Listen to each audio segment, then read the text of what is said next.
चर्चा यूपीएससी के पेपर की, गजब का कंटेंट उन्हीं के अराउंड बन रहा है कि आफ्टर ऑल यूपीएससी चाहता क्या। यूपीएससी की अगर बात मानी जाए तो वो प्रीलिम्स परीक्षा स्क्रीनिंग के लिए यूज करते हैं। आपने परीक्षा में इस पेपर को जब देखा कैसा फील किया, पहले क्या रिएक्शन थी आप? एंजाइटी, घबराहट। ये यूपीएससी वर्सेस एस्पिरेंट की जो लड़ाई है, ये कहीं इसलिए तो नहीं कि किसी के अंदर की कुंठा है कि कोचिंग वाले पता नहीं आजकल सब पढ़ा देते हैं। एक्चुअली सर इंटेंट पर सवाल उठता है। मैं आपके इंटेंट पे जाने से पहले मैकेनिज्म के ऊपर कमेंट करना चाहूँगा। X born in UK was conferred the Nobel prize in 2025। नहीं, मुझे नहीं पता ये। I can't comment, I don't know क्या सोच रहे हैं। इसको चेयरमैन ऑफ पैनल बोलते हैं लोग। ना तो वो बाकी चारों को कुछ कहते हैं ना बाकी चारों उनको कुछ कहते हैं। ये मैं आपको बहुत स्पष्ट करता हूँ। तो फिर नंबर कैसे दिए जाते हैं? मैं वही बता रहा हूँ।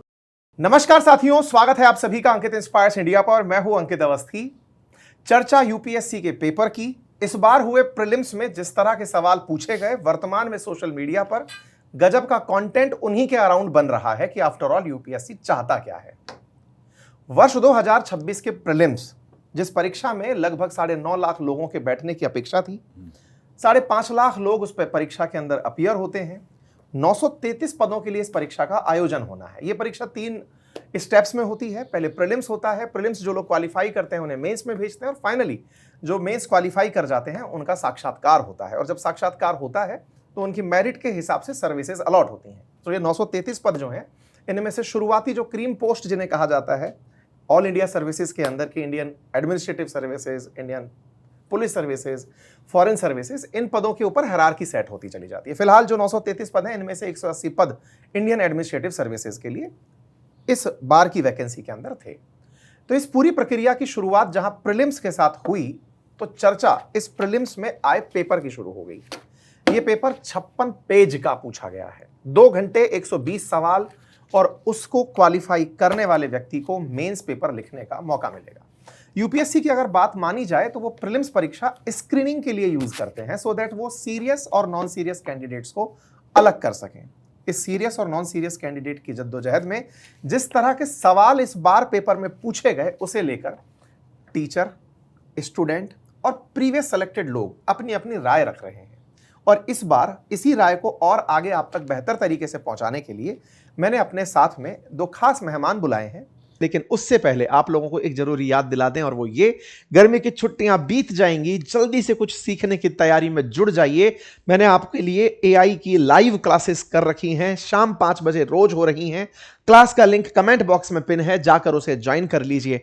बच्चे हों, घर में माता बहनें हों, बुजुर्ग हों, वयस्क हों, जिस भी एज श्रेणी में आप हैं, आज के समय पर एआई के 30 से अधिक टूल्स का इस्तेमाल करना, यूज केस करना, मैं आपको क्लासेस में लाइव सिखा रहा हूं। और यदि आप इन क्लासेस को बाद में भी देखते रहना चाहते हैं तो पूरी 1 साल की वैधता के साथ आप इन क्लासेस को देख पाएंगे। साथ ही साथ कोर्स कंप्लीशन पर एक छोटा सा एग्जाम देकर आप अपने लिए सर्टिफिकेट भी प्राप्त कर पाएंगे। तो देरी किस बात की, जल्दी से जाइए, ज्वाइन करिए। शाम 5 बजे मुलाकात करेंगे लाइव क्लास के अंदर। एक है हमारे साथ में मुख्य अतिथि, जिन्होंने अपना समय, बहुत सारे यूपीएससी एस्पिरेंट्स जब इस पूरी प्रक्रिया के तहत गुजरते हैं और फाइनली इंटरव्यू देने पहुंचते हैं, तो इंटरव्यू लेते समय जिन पैनलिस्ट से सामना होता है, जिन मुझे करेक्ट करवाया गया कि नहीं वहाँ मेंबर्स होते हैं, वहाँ पर ऑब्जर्वर्स होते हैं, तो आप एक बेहतरीन ऑब्जर्वर पैनलिस्ट रह चुके हैं। आप हैं professor Vinay Kumar sir. Sir स्वागत है आपका। और दूसरे हैं हमारे साथी मित्र और पूर्व प्रशासनिक सेवाओं के अधिकारी रवि कपूर सर। स्वागत है सर। थैंक यू अंकित जी। आपसे दोनों से चीजें जानेंगे। एक इस परीक्षा में उस तरफ बैठे हैं जिन्होंने, आप इस पूरी प्रक्रिया को पार करके जब इन तक पहुंचते हैं तो ये पता लगाते हैं कि आप लायक हैं या नहीं है।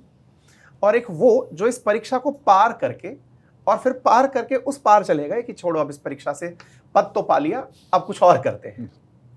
तो दोनों लोग हमारे साथ हैं और हम बीच में मध्यस्थ की भूमिका में अपने शिक्षक के कर्म को निभाते हुए चल रहे हैं। शुरू करें आप लोगों की इजाजत से। चलिए, तो सर परीक्षा पर आपका पहला रिमार्क, चूंकि आप स्टूडेंट वाली साइड कैटर करते हैं, आपने परीक्षा में इस पेपर को जब देखा तो कैसा फील किया, पहले क्या रिएक्शन थी आप? एंजाइटी, घबराहट। क्योंकि एक बार आप यूपीएससी एस्पिरेंट होते हो ना, तो आप हमेशा ही यूपीएससी एस्पिरेंट बने रहते हो अपनी लाइफ में। ये पेपर अगर मेरे सामने आता, मेरे पसीने छूट जाते, ये सच बात है। इसमें बहुत सारे सवाल मेरे पल्ले बिल्कुल नहीं पड़े, दे वर टू डिफिकल्ट फॉर मी। मैं आपको एक उदाहरण देता हूँ। एक सवाल कहता है कि राग बिलावल जो कि हिंदुस्तानी म्यूजिक का एक राग है, वो कर्नाटिक म्यूजिक के राग के साथ कौन से राग से सिमिलर है? 4 कर्नाटक। मैंने सितार बजाया है और सेमी प्रोफेशनली सीखा है थोड़ा मैंने ना। आई हैव नो आइडिया इस क्वेश्चन को मैं अटेम्प्ट कैसे करूं। एक और क्वेश्चन, मिस्टर एक्स को मैं सारे क्वेश्चंस निकाल के लेके आया हूँ इस हाँ, पेपर में। हाँ। आप जैसे जैसे चाहेंगे हम उस पर एक एक पे प्रतिक्रिया हाँ। ले लेंगे। कुछ क्वेश्चंस वाकई में ये जो मिस्टर एक्स वाले हैं, कॉम्प्रिहेंशन वाले हैं, ये सब क्वेश्चंस जो यहाँ पर आए हैं उन पर हम प्रतिक्रिया लेंगे। लेकिन सबसे मूल सवाल ये कि जब पेपर बच्चा ऑपरेट करता है, जैसे मैंने आपने जब भी हम परीक्षा देते हैं और परीक्षाओं के थ्रू जब बाहर निकल कर आते हैं तो हमारी खुद की एक सहज प्रतिक्रिया होती है कि यार पेपर देखा। मैं सबसे पहले ये करता था कि उठा के पेपर कितना मोटा है। नंबर दूसरा, शुरुआत के कुछ पन्ने चेंज करके देखता था कि हाँ भाई ये कॉन्फिडेंस दे पा रहे हैं या नहीं दे पा रहे। एक होता है ना अपना बच्चे का देखने का जो नजरिया होता है। मैंने जब इस पेपर को उठाकर देखा, वेरी फर्स्ट सीन मैंने इसकी मोटाई को देखा। 56 पेज अगर मुझे कोई वाकई में कहे कि आपको 2 घंटे में पढ़ करके इसमें से राइट आंसर चूज करना है, तो मेरी पहली प्रतिक्रिया थी कि पेपर देखने में काफी लेंदी लगा। पहली प्रतिक्रिया। दूसरी प्रतिक्रिया, जब मैं क्वेश्चंस के अंदर एंट्री किया, मैंने इन क्वेश्चंस में वाकई में उन क्वेश्चंस को, जैसे आपने जो अभी राग बिलावल वाली बात कही, मैं आपके सामने एक क्वेश्चन और रखता हूं। यहां पर पूछा गया है epigraphic use of place value system in India found in Mankani plates from Gujarat. ये ए ऑप्शन है, consider the place value system in India. ये पूछते हुए 3 असर्शंस के क्वेश्चन है, फिर उसमें ऑप्शंस है और उसको फाइनली रिजल्ट तक ले जाने का प्रयास। ऐसे ही एक सवाल और जो मैंने यहां पर देखा, जो कि मतलब काफी क्यूरियोसिटी पैदा इस बात पर कर रहा था कि इतना लेंदी क्वेश्चन कोई कैसे दे सकता है। ये बिल्कुल वैसे था जैसे सीसेट के अंदर कॉम्प्रिहेंशन वाला हेफेज नहीं आता है, पढ़ो और मिस्टर एक्स की वैल्यू निकालो। एक्स इस बार तो ऐसा था जैसे एथिक्स का मेजर इंटीग्रल पार्ट हो गया है कि साहब पूछा ही जाएगा आपसे। इसमें 3 एथिक्स के सवाल भी पूछ लिए हाँ, गए। 3 एथिक्स के सवाल पूछ लिए गए हैं। मतलब एथिक्स के सवाल पर सर हम आपसे भी बात करेंगे। एथिक्स अल्टीमेटली आप लोग इंटरव्यू में भी जांचते हैं, प्रीलिम्स के पेपर में डालने का किसके दिमाग में थॉट आया होगा, क्या लगता है? देखिए, 2 अलग अलग चीज़ें हैं। एथिक्स इंटरव्यू में देखने का नज़रिया अलग है और यहाँ पर एज ए सब्जेक्ट मैटर अलग है। तो इसमें डालने का नज़रिया क्या है उसके ऊपर तो मैं नहीं कमेंट करना चाहूँगा, क्योंकि पर्सपेक्टिव डिफरेंट है दोनों कॉन्टेक्स्ट में। वहाँ आप एथिक्स इन प्रैक्टिस देखते हैं, यहाँ आप एथिक्स इन थ्योरी देखते हैं, तो दोनों अलग बात है। सर एथिक्स इन थ्योरी और एथिक्स इन रियलिटी जब आप प्रैक्टिकल में भी करते हैं, अल्टीमेटली आता तो सब थॉट से ही है ना, कि मैं कितना एथिकल हूँ, ये लिखूंगा, बोलूंगा और एक्ट करूंगा। ये तीनों आत्मसात करें तो रियल में एथिकल व्यक्ति है। नहीं, ऐसा नहीं है, ज़रूरी नहीं है। देखिए जिसको जो फैमिली से या अपनी वैल्यूज़ से एथिकल होके आया है और उसने थ्योरी नहीं भी पढ़ी, ही में स्टिल बी एथिकल, राइट। वो एक तरह का है। एक बीच वाली कैटेगरी ले लीजिए जिसने पढ़ा है, समझा है और वो एथिकल बना है, और तीसरा वाला वो है जिसने पढ़ा भी है, समझा भी है, उसके बावजूद उसका कैरेक्टर या उसके एट्रीब्यूट्स जो है वो एथिकल नहीं है।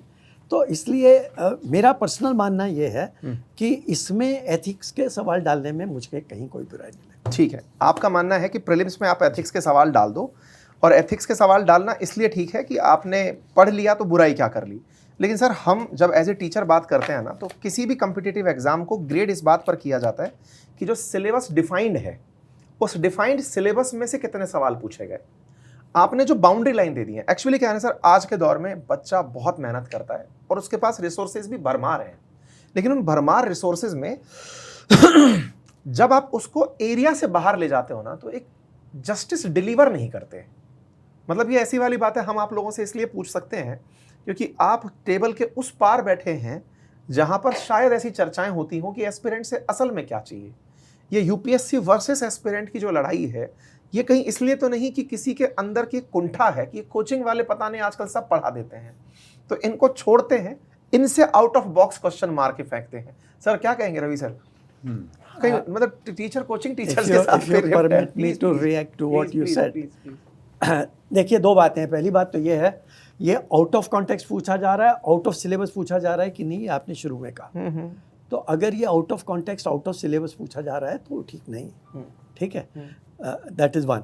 दूसरा आपका जो था क्या था, मुझे नहीं, ये कोचिंग वर्सेस मतलब नहीं, ऐसी सोच नहीं होती। Please understand the mechanism of the entire process of selection.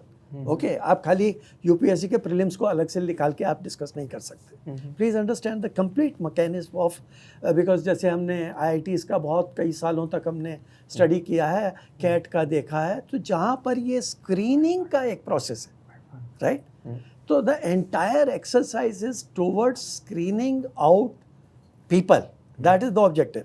It is not to create merit out of this. तो आप उस स्टेज और स्टेप की महत्ता और महत्व को समझिए.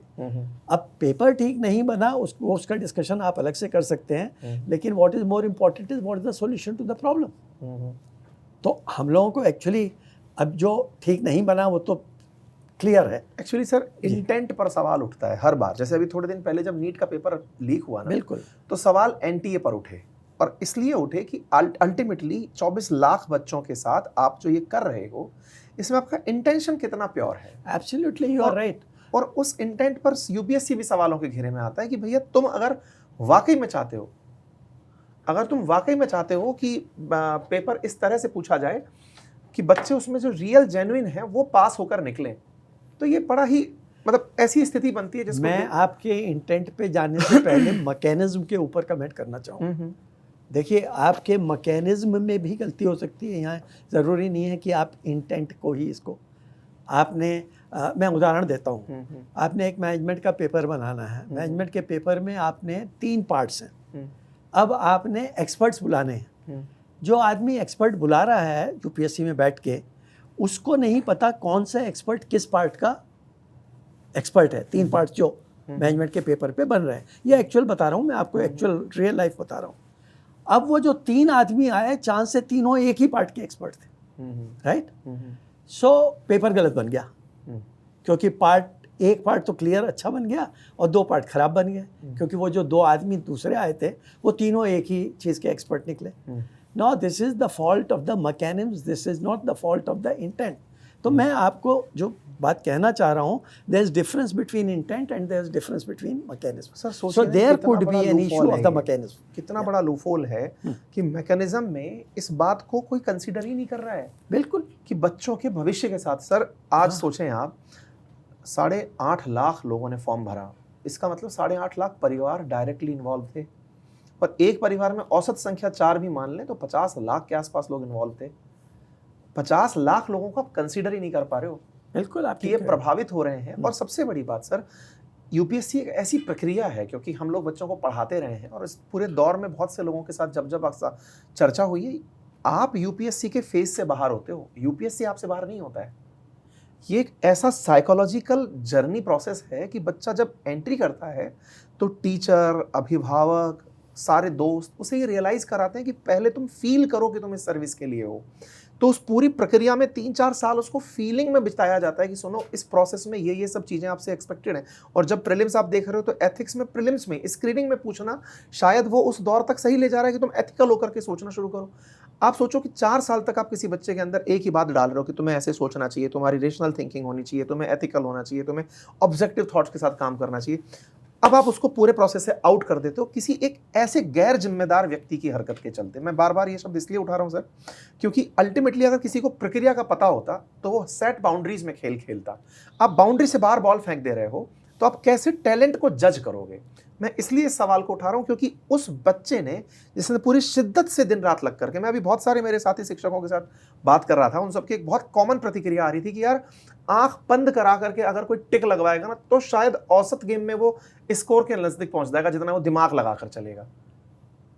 ये एज ए टीचर मेरा फ्रस्ट्रेशन नहीं बोल रहा है, मैं एज ए उस छात्र की तरह बात कर रहा हूं जिसने पूरी दिन रात लगकर कई सालों की मेहनत की और परीक्षा में जब पेपर दिखा तब एकदम बोले यार ये क्या था. अब कुछ लोगों का इस पर एक बहुत इंटरेस्टिंग बयान आएगा सर, वो ये होगा कि देखो भाई इसके बाद भी तो रैंक 1 निकल के आएगा, इस परीक्षा के थ्रू जो पास होके निकलेंगे उसमें से भी तो रैंक 1 निकल कर आएगा.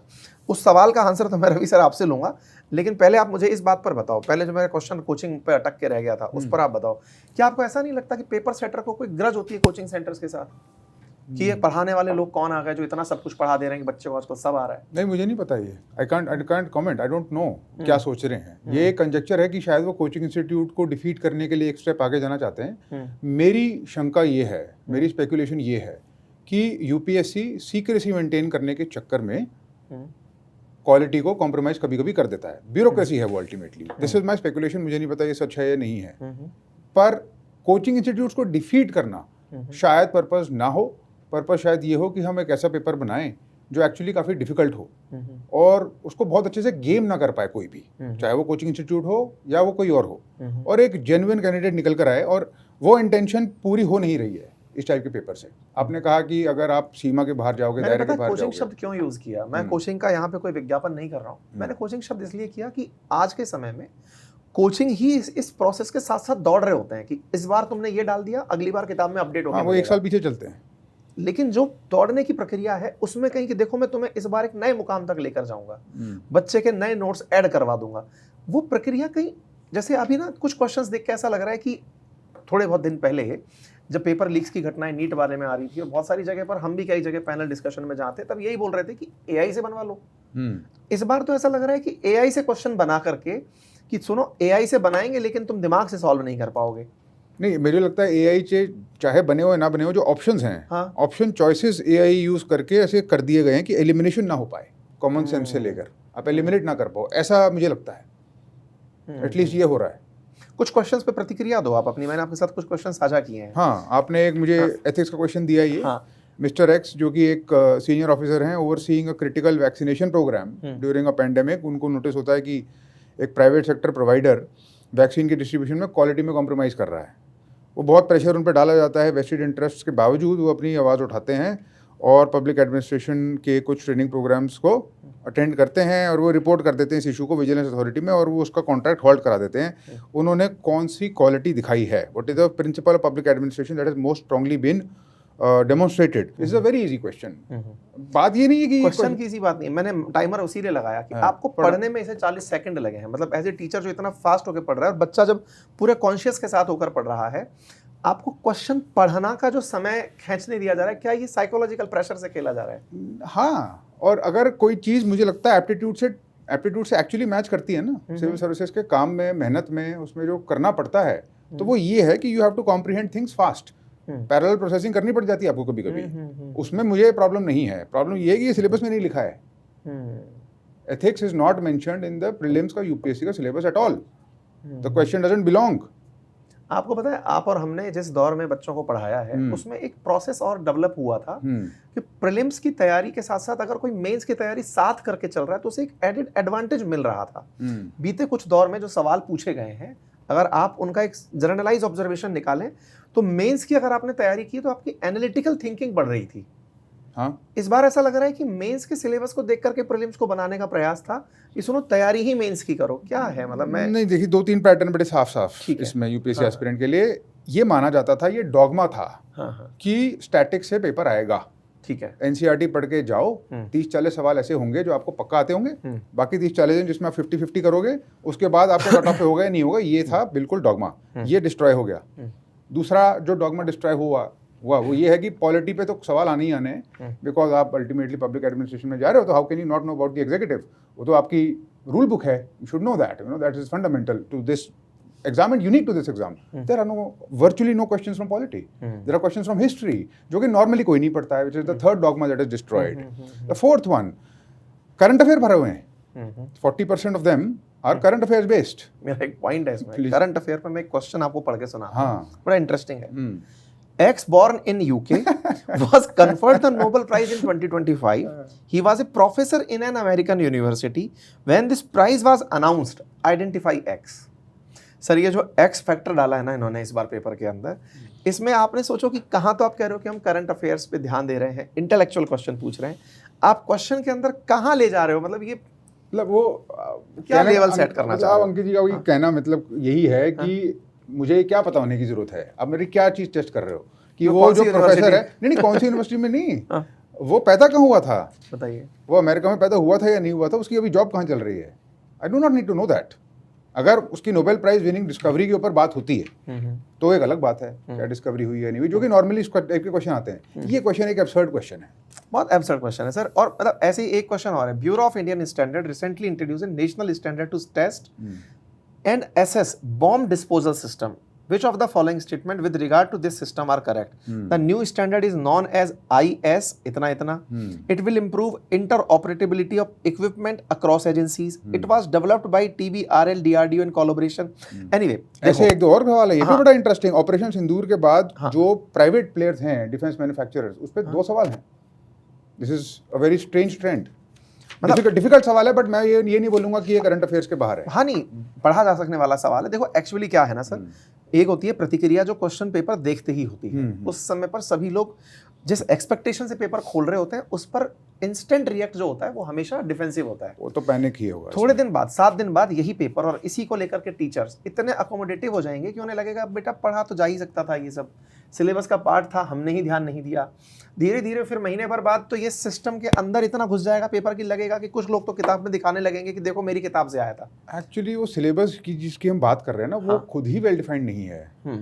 यही प्रॉब्लम स्टार्टिंग से है. It starts from there. उसमें कुछ 2-3 चीजें लिखी हैं हिस्ट्री के बारे में, national importance of movements of Indian history. What do you mean by that? अब है उसमें से क्वेश्चन, फॉरवर्ड ब्लॉक पे क्वेश्चन है, तो एज सच तो वो सिलेबस में है ही. बट सिलेबस अगर वेल डिफाइंड नहीं होगा और कोई सोर्सेज वेल डिफाइंड नहीं होंगे तो उनके पास मार्जिन बहुत ज़्यादा है. और आपकी वो बात ठीक है कि जब कोई पेपर देता है तो वो एक फीडबैक एक्सपेक्ट करता है, खुद को इवैल्यूएट भी करता है रियल टाइम में. वो इवैल्यूएशन अगर वो करेगा तो उसको रियलाइज होगा कि मुझे कुछ नहीं आता है. ठीक है. तो अब कुल मिलाकर के इस पेपर पर पहली प्रतिक्रिया आपने और मैंने दोनों ने एज ए टीचर दी, और सर से हमने सवाल इसलिए पूछा कि साहब आप बताओ कि सोचते क्या है उस तरफ बैठे हुए लोग. ठीक है. अच्छा, अब इसमें थोड़ा हम आगे एक कदम और बढ़ते हैं. ये जो भी था इसके अंदर निश्चित ही वो बच्चे भी निकलेंगे जो इस दौर से भी पास होके बाहर आएंगे, और वो पास हुए बच्चे भी एक दिन खड़े होकर वीडियो बनाएंगे कि देखो भाई हम भी तो पढ़े थे और हमने भी ये एग्जाम निकाल लिया. चूंकि आपने खुद ये एग्जाम क्वालिफाई किया है तो आपको ये फीलिंग भी है कि कैसे होता है ये परीक्षा पास करके निकलना, और जो लोग फेल हो जाते हैं उनकी बातें क्या कॉमन होती हैं. आपको क्या लगता है इस बार फेल हुए लोग अपने डिफेंस में कौन सा अच्छा पॉइंट यूज कर सकते हैं? डिफिकल्टी वाला यूज़ करेंगे, जो आपने क्वेश्चन लेंथ वाला बताया वो यूज़ करेंगे, और वो ये यूज़ करेंगे कि आपने इतना डिफिकल्ट पेपर दे दिया कि हर कोई तुक्के मार के क्लियर करेगा इसको, जो कि सच नहीं है. एक्चुअली में एग्जाम रिलेटिव है. ठीक है. अगर आपके कुछ नंबर आए हैं तो आपके साथ वाले के कुछ और नंबर आएंगे. You have to do better than the others. ठीक है. बेसिकली जो वो करेगा उसका पेपर क्लियर हो जाएगा. ये पेपर बहुत डिफिकल्ट था. अगर आपकी रीजनिंग एबिलिटीज ठीक थी तो आप कुछ ना कुछ ठीक ठाक जगह पे टिक लगाकर आ जाओगे, पर सब्जेक्टिविटी बढ़ जाएगी. ठीक है. ये प्रॉब्लम है, और यही आपके सवाल का जवाब है. वो किस आर्ग्यूमेंट को लेगा, इस आर्ग्यूमेंट को लेगा कि इतना मुश्किल है कि किसी को नहीं आता था. तो मेजर टेक अवे ये है कि भैया अगली बार आप सब्जेक्टिविटी के लिए तैयार रहें. भाई ये है, आप लर्निंग क्या लेंगे इससे? अब अगली बार क्या है, अब एक बार ही हो गया तो it can happen any time. तो मतलब आप सब्जेक्टिविटी के लिए तैयार हो जाएं. ये तो हमारा वो जो उस साइड बैठे जो लोग जो तैयारी करवा रहे हैं उस साइड से. अब हम इस साइड चलते हैं. सर, इस पूरी प्रक्रिया से जो बच्चे बाहर निकल कर आते हैं वो निश्चित ही देश का आगे विधान लिखते हैं, लिखने में मदद करवाते हैं. भाग तो लिखते ही हैं सर, क्योंकि उनकी लिखी हुई जो कानून व्यवस्थाएं हैं या फिर एग्जीक्यूशन जो उनकी थ्रू जो होता है वो चीज़ें निश्चित ही देश के अंदर काफ़ी ज़्यादा निर्णायक बनती हैं. जब आप पैनल में होते हैं तो असल में कितना कम समय में आप ये चीज़ें जान पाते हैं कि इस व्यक्ति के अंदर कौन सा टैलेंट खास है? थोड़ा सा वो एक्सपीरियंस शेयर करें सर. अंकित जी, आपके प्रश्न का उत्तर देने से पहले जो डिस्कशन चल रहा था, मेरे थोड़े से ऑब्जर्वेशंस हैं जी. देखिए, was it an accident that this happened by mistake this time, or this is a trend setter? Now we have to differentiate between the two. ठीक है. If it was one off, कई बार गलत चीज़ें हो जाती हैं, गलत पेपर बन जाता है, कहीं पे भी होता है. तो अगर if it was one off, तब आपके बाकी जो बच्चों की प्रिपरेशन, कोचिंग सेंटर्स, टीचर्स, उस पर इफ़ेक्ट नहीं पड़ेगा, नहीं पड़ना चाहिए. लेकिन if it is going to be as Ravi ji ने कहा कि एक बार हुआ तो फिर हो सकता है, उसमें क्या, and people have to be prepared for that. So that is yet to be seen whether it is a trendsetter or whether it was a mistake. Right. I would call Right. it a mistake.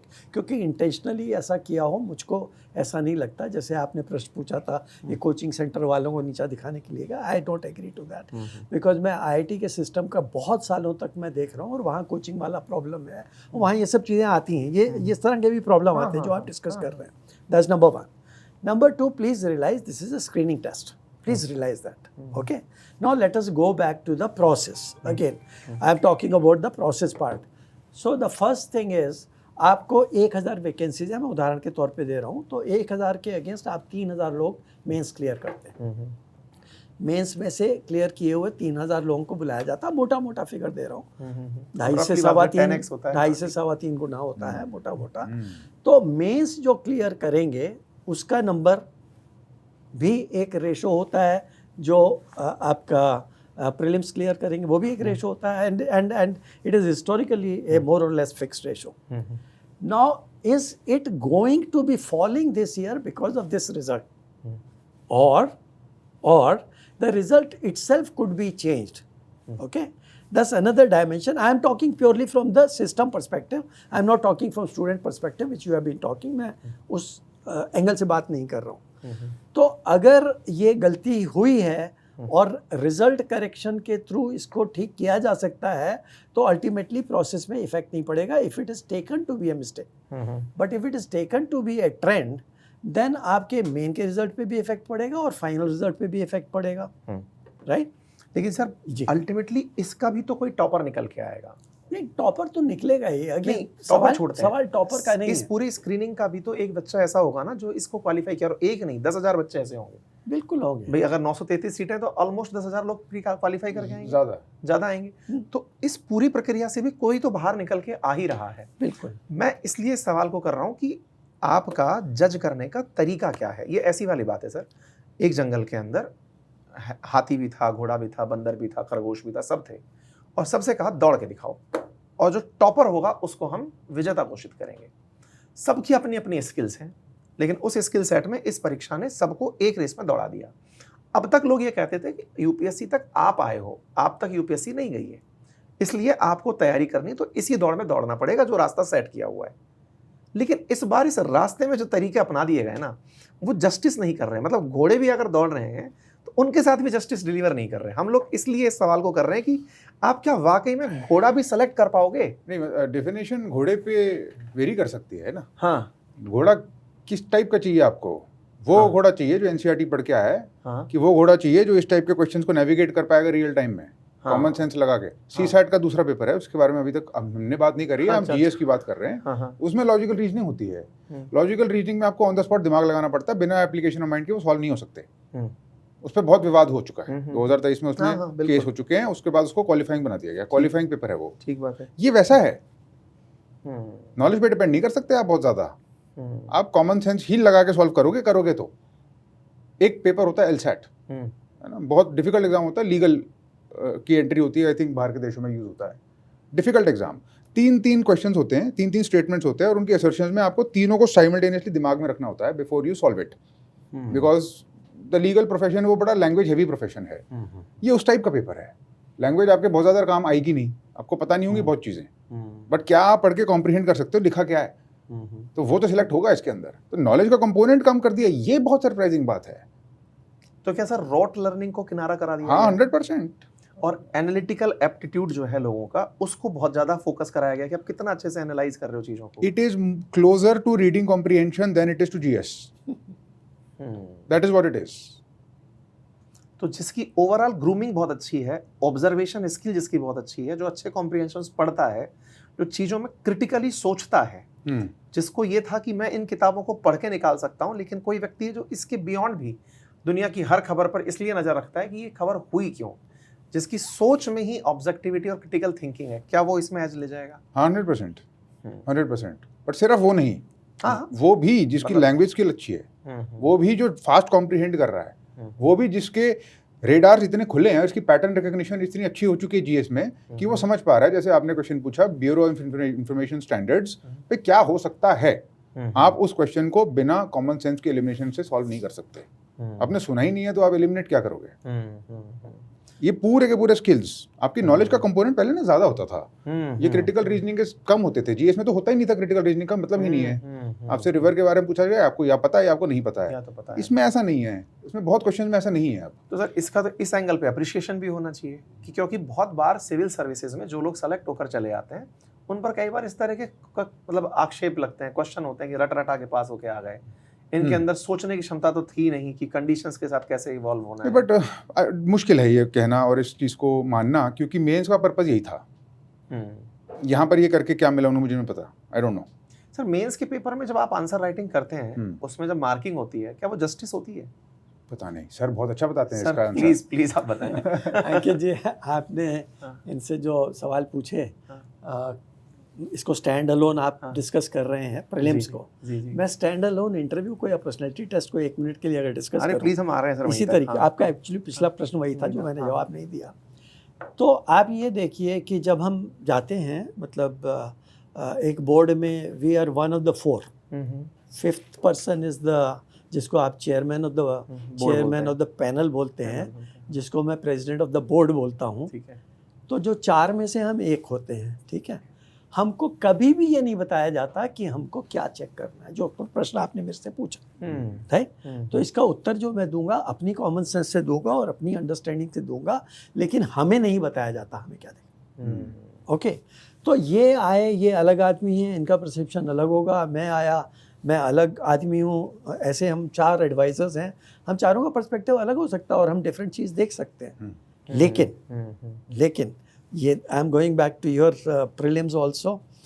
देखिए, end of the day all of us are almost always in agreement कि candidate अच्छा है कि नहीं, ये भी मैं आपको बता रहा हूँ। तो आपका इंटरप्रिटेशन जो है कैंडिडेट के बारे में is based on perception, please mind it. Okay, तो कैंडिडेट अच्छा है कि नहीं without being told, all the 5 are, I think, मेरे ख्याल से शायद एक आध बार कभी ऐसा हुआ हो कि हम लोगों में सहमति नहीं बनी होगी कैंडिडेट अच्छा है कि नहीं। 99.9% केसेस में सहमति बनती है। तो पर्सपेक्टिव डिफरेंट होने से, यार्ड स्टिक डिफरेंट होने से, उस सब के बावजूद आप कैंडिडेट लेते हैं, नंबर 1। नंबर 2, जो मैं आपको प्रक्रिया के बारे में बताना चाहता हूँ, हम में से किसी को नहीं पता इसके रिटन टेस्ट के मार्क्स कितने हैं। I don't know if the president of the board knows और नॉट। उनके पास फाइल होती है, बाकी के पास फाइल भी नहीं होती, अब्रिज्ड वर्जन डैफ का होता है, राइट। तो हमको ये भी नहीं पता इसने रिटर्न में कैसे किया या नहीं किया, तो हमारा वो बायस नहीं है। And they are happy number of people who have scored very poorly in interview and yet they got selected. Okay, now ये भी प्रक्रिया का एक कमी मैं मानता हूँ कि जो आदमी ठीक से बोल भी नहीं सकता वो भी सर्विस में आ गया just because he scored very high in return. तो प्रक्रिया से संबंधित बहुत सारी चीज़ें हैं, राइट। तो इसको भी ऐसे ही स्क्रीनिंग के पर्सपेक्टिव से अगर आप लेते हैं तो पूरा उसका नज़रिया देखने का अलग हो जाएगा। आप इसको पूरे प्रोसेस को आप स्टूडेंट के पर्सपेक्टिव से और कोचिंग सेंटर के पर्सपेक्टिव से देख रहे हैं, which is very fine, that's the way you are looking at. I am looking at slightly differently. लेकिन again coming back to answer to your question which I have not answered, कि देखते क्या है। देखिए, पहली चीज़ जो हम देखते हैं उसको आप चाहे ऑनेस्टी कह लीजिए, चाहे इंटेग्रिटी कह लीजिए, ट्रूथफुलनेस कह लीजिए, आप किसी भी शब्द का प्रयोग करिए, और वो हर इंटरव्यू में होता है, mind it, not only UPSC. और वो ये होता है कि सामने वाला झूठ तो नहीं बोल रहा, और सामने वाला झूठ बोल रहा है कि नहीं बोल रहा आपको कैसे पता चलता है? आपके पास डैफ होता है जिसको आप सीवी बोलते हो। दूसरे इंटरव्यू में आपने 4-5 सवाल पूछे, सामने वाले को जवाब भी नहीं आता, फिर भी वो अननेसेसरी कुछ भी बोले चला जा रहा है। दैट शोज द इंटेग्रिटी कि आदमी को पता नहीं है फिर भी ज़बरदस्ती बोल रहा है, which happens very often in other interviews. But इसमें CSE में, कोचिंग में और मॉक में इतनी तैयारी करवा दी जाती है कि वो नॉर्मली ऐसी गलती नहीं करता। So the first thing is what you may call as integrity, honesty, truthfulness, or whatever words you use. The second thing which is seen is neutrality. What is neutrality? This fellow is neutral in terms of gender, he is neutral in terms of caste, he is neutral in terms of community, he is neutral in terms of region. तो ये आदमी जो all India service में जा रहा है, मतलब he has to be neutral, he has to be a neutral person, right? तीसरा आता है आपका कमिटमेंट जो है भारत के संविधान के प्रति क्या है, आपका कमिटमेंट देश के प्रति क्या है, that's again very important, right. And more important is decision making in terms of आपका पर्सपेक्टिव क्या है। मैं आपको उदाहरण देता हूँ। आपको पता है यूपी की पॉपुलेशन कितनी है? यूपी की पॉपुलेशन 25 करोड़ है, और आपको पता है पाकिस्तान की पॉपुलेशन 24 करोड़ है। अब अगर आपको ये 2 चीज़ें पता है तो आपका पर्सपेक्टिव डिफरेंट है, और अगर आपको ये नहीं पता तो आपका बातचीत और समझने का पर्सपेक्टिव डिफरेंट है। अब पंजाब की पॉपुलेशन 3.5 करोड़ है, हरियाणा की पॉपुलेशन 3.5 करोड़ है, और यूपी की पॉपुलेशन 25 करोड़ है। आप हर चीज़ में कंपेयर कर रहे हैं कि पंजाब से इतने IAS सेलेक्ट होते हैं, यूपी से इतने सेलेक्ट होते हैं, without knowing the population, that means you don't have a perspective. So perspective is something which is very important Plus, when you take a decision as a district magistrate or as an IAS officer, if you cannot step into the shoes of various stakeholders and think from their point of view, that means you're not a good officer. Now, this is also a perspective, and you are getting into the shoes of various stakeholders. This is what is to be seen in the personality test or interview. This is yet another dimension. Now you come to communication. अब प्रधानमंत्री अगर 10 लोगों की crowd को भाषण दे रहे हैं, gesture, gesture, language, communication सब डिफरेंट है, और अगर वो सिर्फ 10,000 लोगों को दे रहे हैं तो भाषण बदल जाता है, लहजा बदल जाता है. अगर वो सिर्फ 100 आदमियों से बात कर रहे हैं फिर वो बदल जाता है. आप बात किससे कर रहे हैं? आप स्कूल के बच्चों से बात कर रहे हैं, बातचीत अलग लहजे में होती है. सीनियर सिटीजन से कर रहे हैं अलग होती है, ग्रामीण से कर रहे हैं अलग होती है. तो आपकी communication skills are also being seen, right? Sir मैं एक चीज़ बताऊं जी. बहुत ही इंटरेस्टिंग आपने जो कहा सर, एग्जैक्टली वो सवाल आया इस बारी. Exactly what you said was asked in CSAT. CSAT में क्वालिफाइंग है वैसे तो, बट उसमें normally you can expect reading comprehension और लॉजिकल रीजनिंग मैथ के सवाल, पर सिलेबस में लिखा है कम्युनिकेशन स्किल्स. ये सवाल आया सर उसमें वेरी गुड. इस बारी कि अगर आप अपने सीनियर से बात करें तो what sort of communication is that. Absolutely. Memorandum में और फ्लायर में और गजेट के नोटिफिकेशन में इस टाइप का कुछ क्वेश्चन है, क्या डिफरेंस है? ईमेल में बीसीसी करते हो क्या होता है, ये सब आया. आप ये कह रहे हैं जैसे for example I mean like if I sit in interview, quite often I ask this question कि रेगुलेशन और रूल में क्या अंतर है, Yes, yes. So if you are in public service and you don't know set fundamental registrar के functions क्या होते हैं, खैर anyway that is besides the point. So I told you first is integrity, right? Second is neutrality, third is I set perspective या 360 degree view कह लीजिए, या stepping into the shoes of the stakeholder कह लीजिए. चौथा जो है मैंने कम्युनिकेशन कहा, और पांचवा leadership skill. Now if you don't display leadership skill because you are leading everywhere. एक डिस्ट्रिक्ट मैजिस्ट्रेट के पास आपको पता होना चाहिए 250 ड्यूटीज होती हैं, और उसके पास 55 टाइटल्स होते हैं. I mean like if I tell you a title like he is the adjudicator of the stamp duty, this is one of his titles, adjudicator of the stamp duty, right? तो वो जो आदमी है उसको कितनी सारी चीज़ों के साथ कितनी तरह से लीड करना है.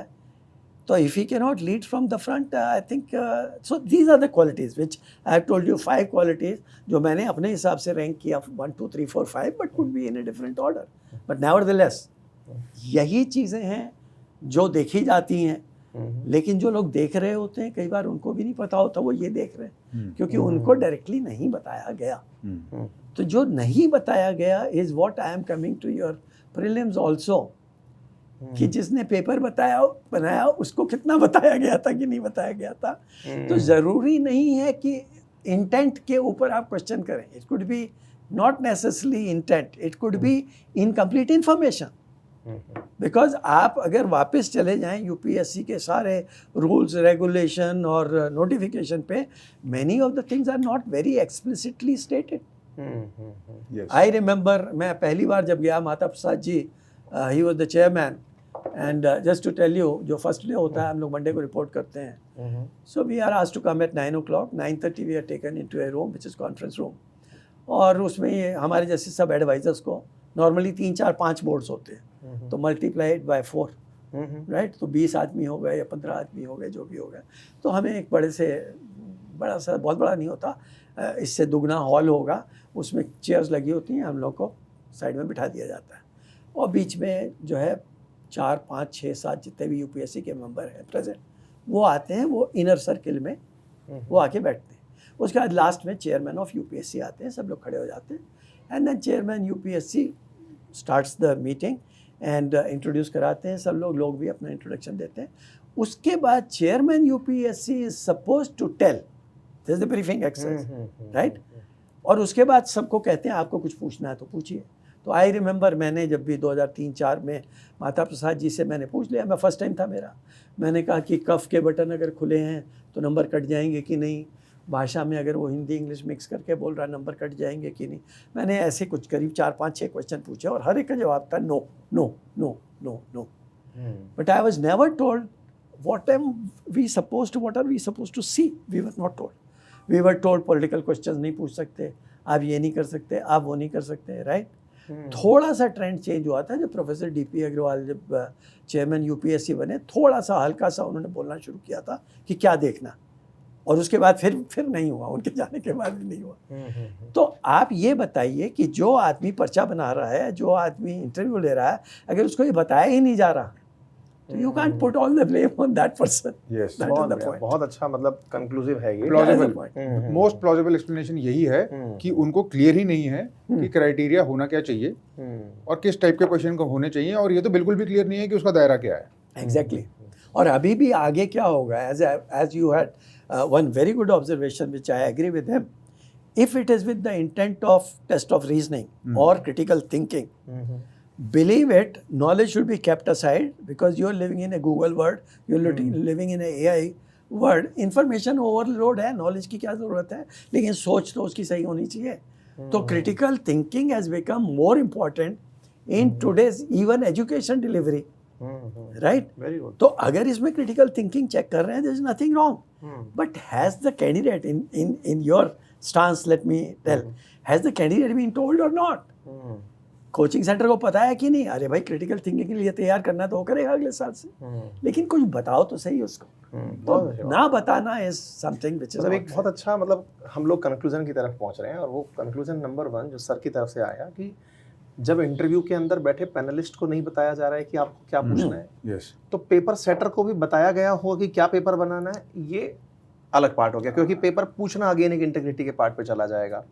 तो ऐसी स्थिति में जब चीज़ें इतनी एक्सप्लिसिट तरीके से व्याख्या नहीं की गई हैं, तो अल्टीमेटली बच्चे तक क्या आके लैंड होगा, ये मच और लेस सर ने जो वैल्यूज़ गिनाई उनके अराउंड तो है, लेकिन आप उसे डिफाइन नहीं कर पाएंगे कि इस बॉर्डर से इस बॉर्डर के बीच में है। नहीं, और वो एक और उसका काउंटर आर्ग्यूमेंट आएगा, हालांकि मैं इसको सपोर्ट तो नहीं कर सकता। काउंटर आर्ग्यूमेंट ये आएगा कि ये एक एजुकेशनल एग्जाम नहीं है, वो स्टूडेंट नहीं है, वो एस्पिरेंट है। This is not a degree का exam. I am not suppose to test कि आपने कितना फिजिक्स केमिस्ट्री पढ़ा है, जैसे जेई में या नीट में मैं टेस्ट करता हूँ। मेरा काम है वो चेक करना, क्योंकि आपको यार डॉक्टर या इंजीनियर बनाना है, यहाँ मुझे वैसे नहीं करना है। मेरा पर्पस है सिविल सर्वेंट बनाना है आपको, और अगर आपको सिविल सर्वेंट की तरह मुझे सिलेक्ट करना है तो ऐसा ना उसके दायरे हैं, तो एग्ज़ाम के दायरे इसलिए नहीं है क्योंकि उसके दायरे नहीं है। उस एग्ज़ाम में सिलेबस वैसे ही इतना ब्रॉड है, तो डाउन स्ट्रीम आते आते adding the element of secrecy that they must have to maintain, I am sure the most plausible explanation is what sir is saying. They themselves do not know, and this examination setter जो आप कह रहे हैं ना, it might not be one person at all. They might be waiting until the very last moment by some random process to just club something and push it so that nobody knows क्या आएगा। हाँ, secrecy को maintain करने के लिए, चक्कर में इस तरह की चीजें बाहर निकल कर ना आए। सीक्रेसी की बात की तो मैं आपको एक उदाहरण देता हूँ। मेरा एक छोटा सा क्वेश्चन उस वाले में रह गया था सर, जैसे आप जब पैनल में बैठ के इस तरह के ऑब्जर्वेशंस ले रहे होते हैं, आप अपनी तरफ से उस मेंबर के बोर्ड प्रेसिडेंट को, जो पैनल बना हुआ है उनके प्रेसिडेंट को अपनी तरफ से कुछ रिमार्क भी पेश करते हैं? पहले तो मैं क्लियर कर दूं, पैनल नहीं है, बोर्ड है। अब बोर्ड है, मैं बार बार हमारी जबान मैं बोर्ड का मेंबर हूं। ठीक है, तो ये मैं आपको बहुत स्पष्ट कर दूं, ना तो member of UPSC who is the president of the board, जिसको चेयरमैन ऑफ पैनल बोलते हैं लोग, ना तो वो बाकी चारों को कुछ कहते हैं, ना बाकी चारों उनको कुछ कहते हैं। ये मैं आपको बहुत स्पष्ट कर दूं। तो फिर नंबर कैसे दिए जाते हैं? मैं वही बता रहा हूँ, बड़ा अच्छा प्रश्न पूछा आपने, नंबर कैसे दिए जाते हैं। देखिए, बहुत क्लियर सी चीज़ है कि मंडे को मैंने बताया 9:30 से 10:30 तक ये होता है, 10:20 10:25 पे वो ब्रीफिंग ख़त्म हो जाती, जो मैंने अभी आपको एक्सप्लेन की। और हम लोगों को एक ऑलमोस्ट पीएन या असिस्टेंट टाइप का आदमी हम लोगों को उन कमरों में ले जाता है जो 3 4 5 बोर्ड्स हैं, वो उन्हीं का कमरा होता है जो हमारे प्रेसिडेंट ऑफ द बोर्ड है। हमको ले जाया जाता है और 10:30 में पहला इंटरव्यू स्टार्ट होता है मंडे को। बाकी दिन 10 o'clock स्टार्ट होता है। तो 10 to 1 every candidate gets half an hour. That means 3 घंटे में 6 इंटरव्यू होते हैं। This is called forenoon session, right. और 1 से 2 फिक्स टाइम है लंच का, और 2 से 5 अगेन 3 घंटे में 6 कैंडिडेट होते हैं, राइट। तो 6 दूनी 12 कैंडिडेट आपके पर डे होते हैं, और 5 दिन में 60 होने चाहिए, पर मंडे को 1 कैंडिडेट कम हो जाता है। तो 59 कैंडिडेट पर बोर्ड पर वीक होते हैं। Now you can very easily calculate, छुट्टी आ गई वो कट जाएगा वगैरह वगैरह वगैरह, broadly. Now your question is how the marks are given and how the process is taken place. Let me explain that to you.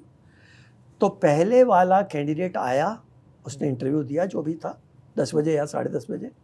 The moment that candidate leaves, it is within half a minute, outer side 1 minute होगा जहाँ discussion ज़्यादा हो जाए. It is normally half minute और even less than that. तो president of the board asks the member कि what do you feel, right. कभी कभी सुझाव दे देते हैं, इनको 160 दे दें, ज़्यादातर सुझाव नहीं देते. कभी कभी हिंट दे देते हैं कि I think the candidate was good, कभी कभी नहीं देते. तो वो उनसे व्यू लेते हैं, पूछते हैं, राइट. और ये जो 4 लोग हैं ये अपना व्यू देते हैं, कैंडिडेट अच्छा था, उसने ये अच्छा बोला है, या अच्छा किया या नहीं किया, या कैंडिडेट बेकार था, मेरे तो 5 प्रश्न में से एक का भी उत्तर नहीं दिया. ओके. फिर वो जो है प्रेसिडेंट ऑफ द बोर्ड कहते हैं शुड वी गिव 170. अब इनमें से जिसको आपत्ति है, मेरे को आपत्ति है, 5 में से एक भी जवाब नहीं दिया. मैंने कहा साहब एक भी प्रश्न का इसने जवाब नहीं दिया. तो वो बोलते हैं बाकी लोगों को तो कोई आपत्ति नहीं है, बाकी सबको तो सेटिस्फाइड है. तो चलिए इसको हम 167 दे देते हैं. तो 170 becomes 167. I am giving real life examples. Okay. So this is discussion is closed. कहीं नंबर नहीं लिखे गए, कहीं नहीं लिखा गया, माइंड इट. अब ठीक 1 बजे joint secretary of UPSC comes, who's almost senior most officer of the UPSC. He comes in person to each board, जो भी 3, 4, 5 board, and he asks for कि सर, तो वो शीट उसके सामने रखी जाती है और उसी टाइम ये 4-5 लोग साइन करते हैं. वो सबके सामने सील करते हैं और वो लेके चले जाते हैं. तो फोरनून में ये 1 बजे होता है और आफ्टरनून में ये काम 5 बजे होता है. सो marks are given by consensus. I have given you one example how the marks are given, right? This is how it happens. बहुत सही. तो सर का जो पॉइंट है ना, अगर हम उसको, हमने अपनी जो सुनने वाली ऑडियंस है, विशेष रूप से कुछ गार्जियन हमें सुन रहे होंगे, कुछ बच्चे हमें सुन रहे होंगे, कुछ फ्यूचर एस्पिरेंट्स हमें सुन रहे होंगे, उनके लिए कुछ कंक्लूसिव निकालते हैं अब. और मैं आप लोगों की बात में खुद जो निकाल पाया, मैं वो पॉइंट बता देता हूँ. पहला यही कि ये परीक्षा एस्पिरेंट्स की है, स्टूडेंट्स की नहीं है. पहला, क्योंकि आपने एक एस्पायर किया है कि मुझे कुछ बनना है और उस पद की कुछ ज़रूरतें हैं. जैसा सर ने बताया कि एक कलेक्टर के पास लगभग 50 से अधिक टाइटल्स हैं. मतलब वो अपने शहर का नगर परिषद का भी हेड होगा, तो वो पुलिस के लिए भी रेस्पॉन्सिबल होगा, तो वो व्यवस्थाओं के लिए भी रेस्पॉन्सिबल होगा, प्रोटोकॉल के लिए भी होगा, तमाम केंद्र की कोई योजना चल रही है उसके लिए भी वो लीड कर रहा होगा. तमाम टाइटल्स हैं उसके पास एक प्रशासनिक अधिकारी होने के नाते. तो ये यूपीएससी के लिए भी बड़ा चैलेंजिंग होता है ये जांचना कि जो व्यक्ति हम सेलेक्ट करके उस पद तक भेज रहे हैं उसमें इन चीज़ों को कैसे जांचें कि ये वहाँ जाके फिट होगा. एम आई राइट सर? Absolutely. और उस पूरी प्रक्रिया में प्रीलिम्स, मेंस और इंटरव्यू, ये प्रयास किए जाते हैं कि आपके आंसर राइटिंग स्किल्स के थ्रू. बाय द वे मेरी वो रह गई क्वेश्चन, मैं आंसर राइटिंग वाले पे आऊँगा कि वहाँ से कैसे जज करते हैं. लेकिन इन तीनों प्रक्रियाओं के माध्यम से एक ऐसे व्यक्ति को जो इन टाइटल्स को धारण करके बिना स्ट्रेस के साथ, बहुत ही इम्पार्शियल होकर के, बहुत ही सत्यनिष्ठता के साथ अपने काम को डिलीवर कर सके. जब यूपीएससी ऐसे किसी व्यक्ति की चाहत में होती है तो उस प्रक्रिया पर कई बार जो सवाल उठते हैं, वो जैसा सर ने कहा कि जब पैनलिस्ट को ही नहीं बताया गया कि आपको क्या पूछना है, तो क्वेश्चन सेटर को भी नहीं बताया गया कि आपको क्या पूछना है. और जब क्वेश्चन सेटर को नहीं पूछा गया और सीक्रेसी मेंटेन करने के लिए सभी क्वेश्चन सेटर से क्वेश्चन ले लिए गए और उन्हें कहा गया कि इन्हें रैंडमाइजेशन से मिक्स करके एक सेट ऑफ पेपर बना दो, तो जो बनकर आया अब वो लक था जो सबके सामने डिस्कस हो रहा है. बट अगर यूपीएससी इवॉल्व कर रही है तो देश के लिए एक अच्छी बात है. ये मेरा कंक्लूसिव है. आप लोग अपना अपना कंक्लूजन देके इसको अंत कर सकते हैं. आप भी अपना कंक्लूजन दें. मुझे लगता है आपकी बात ठीक है. नॉलेज फिर भी ज़रूरत है हमारे लिए, एस्पिरेंट के लिए. बस मैं यही बोलना चाहूँगा कि आपके लिए कोई बहुत ज़्यादा चेंज नहीं होगी. आपकी स्ट्रैटेजी रिलेटिव ही रहेगा. इसमें भी 80 से ऊपर आएंगे लोगों के मार्क्स. हाँ, बिल्कुल आएंगे. और इसमें ऐसा नहीं है, हम इसको क्रिटिसाइज बहुत कर रहे हैं कि इसमें से नहीं है बेसिक क्वेश्चन. इसमें बेसिक क्वेश्चन हैं, बिल्कुल है, बहुत कम है, मानता. करंट अफेयर्स के ज़्यादा हैं, वो भी मानते हैं. हिस्ट्री के बहुत ज़्यादा हैं जो कि बड़ा डिफिकल्ट है. पॉलिटी के बहुत कम है, वो भी मानते हैं. पर फिर भी अल्टीमेटली घूम फिर के रिवर पे सवाल है, United Nations peace keeping mission पे सवाल है, यूनेस्को वर्ल्ड हेरिटेज साइट पे 2 सवाल हैं. फॉरवर्ड ब्लॉक टाइप के बेसिक सवाल हैं जो एनसीईआरटी में मिलेंगे आपको. उन्हीं पे लड़ाई होगी. पहले 40 सवाल पे होती थी, अब यहाँ पे 20 सवाल बच गए ऐसे पक्के जो सबको पता होने चाहिए.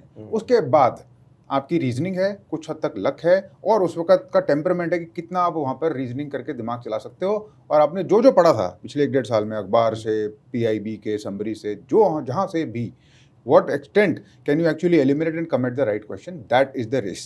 It has become more difficult, no doubt, more subjective, no doubt, but for you, nothing much changes.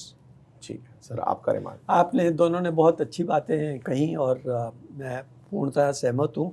इनकी बात को मैं एक सेंटेंस में कहना चाहूँगा कि क्रिटिकल थिंकिंग की तरफ अगर ओरिएंटेशन जा रहा है पेपर सेटिंग में, that could be a very good trend setter, but the candidates must be told about it. So that is my perspective on this. मैं एक दूसरी बात आपसे कहना चाह रहा हूँ। वो मेंस आंसर राइटिंग वाले पॉइंट पे भी आपका जवाब हाँ, हमारा रह गया था। एक मिनट, मैं जो कहना चाह रहा हूँ बहुत इम्पोर्टेंट बात है। 50-55 साल पहले जब मैं कंपटीशन में बैठता था, तब में और अब में एक दो चीज़ों में अंतर नहीं आया। State bank of India probationary officer का टेस्ट हो या IIT का एंट्रेंस हो या UPSC का हो, तीनों में। और जब कैंडिडेट्स का नंबर बहुत ज़्यादा लार्ज होता है, और इन तीनों में नंबर जो है 10 और 15 लाख के बीच में चल रहा है, हिस्टोरिकली चल रहा है 10 से 15 लाख, तो सबसे पहला स्टेप जो होता है पूरे प्रोसेस का, because I am a teacher, I am connected with that, इसलिए मैं बार बार प्रोसेस की बात करता हूँ। तो पहला स्टेप होता है एलिमिनेशन का, और ये जो डिस्कशन हम लोग चल रहे हैं, ये स्क्रीनिंग वाला जो है खाली एलिमिनेशन का होता है। तो इसके ऊपर खाली ध्यान देने वाली बात मेरे हिसाब से जो है कि कैंडिडेट्स को ये पता होना चाहिए कि ऑब्जेक्टिव क्या है और कवरेज क्या है। वो उसको ना बताना इज़ नॉट क्लियर, राइट।